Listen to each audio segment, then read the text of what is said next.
Permanent hair removal at Anos. Flat 25% off. Call 970-389919. ప్రేక్షకులకు నమస్కారం అండి. మనం మోకాళ్ళ నొప్పుల గురించి మాట్లాడుకుందాం ఈ వీడియోలో. మోకాళ్ళ నొప్పులు అనేక కారణాల వల్ల వస్తాయండి. మనం మోకాళ్ళ నొప్పులు శాశ్వతంగా తగ్గుతాయా, లేకపోతే మేము కంటిన్యూగా జీవితాంతం మందులు వాడాలా, మాకు అసలు తగ్గుతాయో తగ్గవా అనే డౌట్స్ చాలామందికి ఉంటాయండి. ఇక్కడ శాశ్వతంగా తగ్గుతాయా అంటే అక్కడ అనేక రకాలైన కారణాలు ఉంటాయండి. ఆ కారణాలు మొట్టమొదటిది ఏంటంటే వ్యాయామం, అలాగే మినరల్ డెఫిషియన్సీ రెండో కారణం, మూడోది లైఫ్ స్టైల్ అంటే మనం తినే ఆహారం. ఈ మూడు కారణాల మీద మనకి ఈ శాశ్వతంగా తగ్గుతుందా లేదా, నొప్పులు తగ్గుతాయా లేదా అనేది ఆధారపడి ఉంటుంది. ఈ మోకాళ్ళు నొప్పులు అనేవి రావడానికి కారణం ఏంటంటే వాత వ్యాధుల్లో ఒకటండి ఇది. ఆ విధంగా రావచ్చు.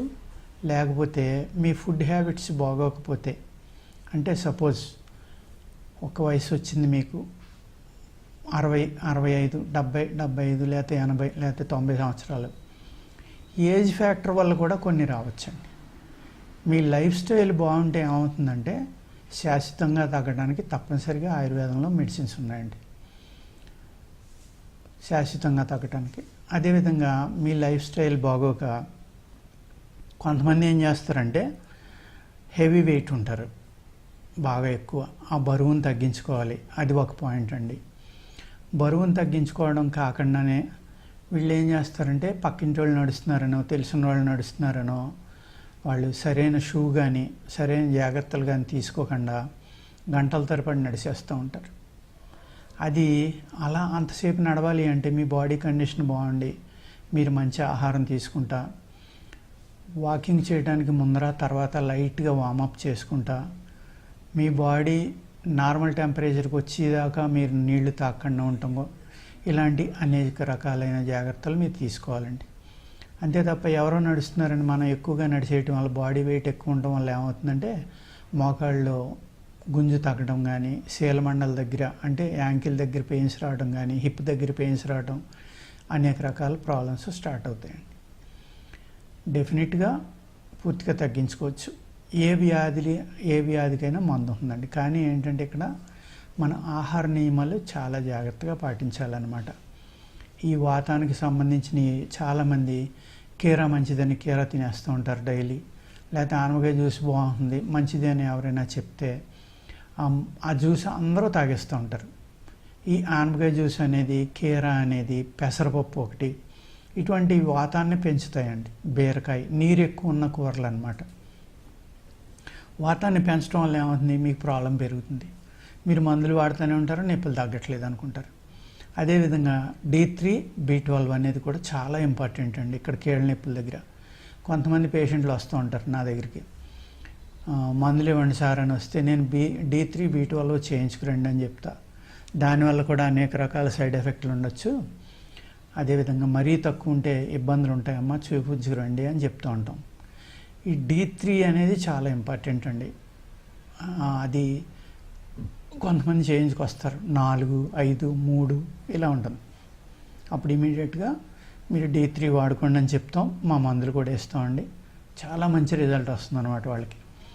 ఎందుకంటే బాగా డెఫిషియన్సీ ఉంది, అది చూసుకోకుండా మీరు మందులు వాడేస్తూ ఉంటే ఏమవుతుందంటే చాలా ఇబ్బంది పడతారనమాట. మందులో తింటూ ఉంటారు, నొప్పులు కొంచెం కూడా తగ్గవు. ఇగో డాక్టర్ నా దగ్గరికి కాకపోతే ఇంకొకళ్ళు ఏ డాక్టర్ దగ్గరికి వెళ్ళినా ఆయన డబ్బులు తీసుకుంటున్నాడు, మందులు ఇస్తున్నాడు, నాకు తగ్గలేదంటారు అంతే. అదేవిధంగా ఈ నొప్పుల్లో కూడా మోకాళ్ళ నొప్పులు అంటే మీకు ఎముకల నొప్పులు వస్తున్నాయా, మజిల్స్ నొప్పులు వస్తున్నాయా, నరాల వల్ల నొప్పులు వస్తున్నాయా, ఇవన్నీ కూడా చూసుకోవాలండి. అలాగే మీ ఆహారం అలవాట్లలో నేను చెప్పినట్టుగా ఏదైతే వాతం పెంచేవి ఉంటాయో అవి తగ్గించుకోవాలి. మంచి మెడిసిన్స్ వాడుకోవాలి. మీ యొక్క లక్షణాలన్నీ కూడా వివరంగా డాక్టర్కి చెప్పాలండి. చెప్తే ఏమవుతుందంటే మెయిన్ ఇక్కడ ఆహారం అలవాట్లు మార్చుకోవడం అంటే మీరు మంచి ఒక సున్నుండ లాంటిది, మీకు షుగర్ లేదనుకోండి, షుగర్ ఉన్నా కూడా తక్కువ క్వాంటిటీలో మినపగుళ్ళని జాగ్రత్తగా కడుక్కుని గుడ్డతో తుడుచుకుని దాన్ని లైట్గా తడి పొడి నేతిలో వేపించుకోండి. వేపించుకున్న తర్వాత దాన్ని షుగర్ కలుపుకుని కానీ బెల్లం కలుపుకుని కానీ షుగర్ ఉన్నవాళ్ళు బెల్లం తక్కువ క్వాంటిటీలో కలుపుకుంటే ఇబ్బంది లేదు. షుగర్ లేని వాళ్ళు అయితే హ్యాపీగా పంచదార కలుపుకోవచ్చు, బెల్లం కలుపుకోవచ్చు. బ్రౌన్ షుగర్ అయితే మంచిదండి వైట్ షుగర్ కన్నా. బెల్లం అయితే ఇంకా గొడవే లేదు, పాత బెల్లం మంచిది చూసుకోండి. ఆ బెల్లం కలుపుకొని మీరు సున్నుండలు చేసుకుని కానీ, లేకపోతే నువ్వుల్ని మీరు బెల్లము కలిపి లైట్గా వేపించండి. నువ్వుల్ని వేపించి తెల్ల నువ్వులు తీసుకుని ఆ బెల్లం అది రెండు సమంగా కలుపుకుని కుమ్ముకుని రోజు ఒక ఇంత ఉండ తిన్నారనుకోండి, ఒక 50 grams వరకు హ్యాపీగా తినొచ్చు. మీరు తింటే కనుక ఈ లూబ్రికేషన్ అనేది పెరుగుతుంది బాడీలో. పూర్తిగా పోయిన వాళ్ళకి మళ్ళీ వెనక్కి వచ్చేస్తుందని కాదండి.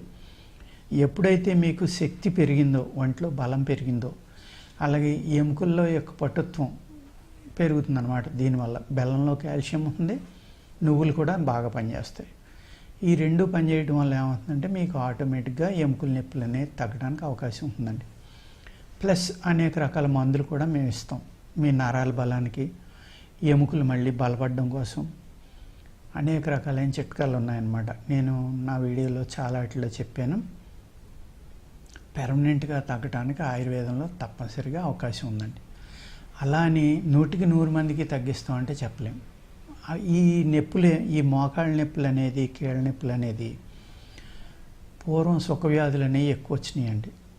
ఇప్పుడు ఎప్పుడైతే మనకి పెన్సిలిన్ వచ్చి కొన్ని సంవత్సరాలు వాడామో ఆ సుఖవ్యాధులు అనేవి మ్యాక్సిమం కంట్రోల్ అయిపోయినాయి. ఆ సుఖవ్యాధుల్లోనే నక్కమోరు వాతం అనేవారు, అది ఎక్కువ మోకాళ్ళకి వచ్చేదన్నమాట. ఆ నక్కమోరు వాతం అనేది ఏంటంటే మోకాళ్ళు వాసి మోకాళ్ళు వంకర కూడా వచ్చేది, చాలామందికి విపరీతమైన నొప్పులు ఉండేవి. అది నక్కమోరు వాతం అనేవారు పూర్వం. అది ఓన్లీ సుఖవ్యాధుల వల్లే అది వచ్చేదండి, అంటే వెనీరియల్ డిసీజెస్ వల్ల. వాటి వల్ల కూడా పెయిన్స్ వస్తాయి. అలాగే rheumatoid arthritis, osteoporosis, osteo arthritis, ఇలాగ అనేక రకాల ఆటోఇమ్యూన్ ప్రాబ్లమ్స్ వల్ల కూడా మీకు మోకాళ్ళ నొప్పులు, కీళ్ళ నొప్పులు అనేది రావచ్చండి.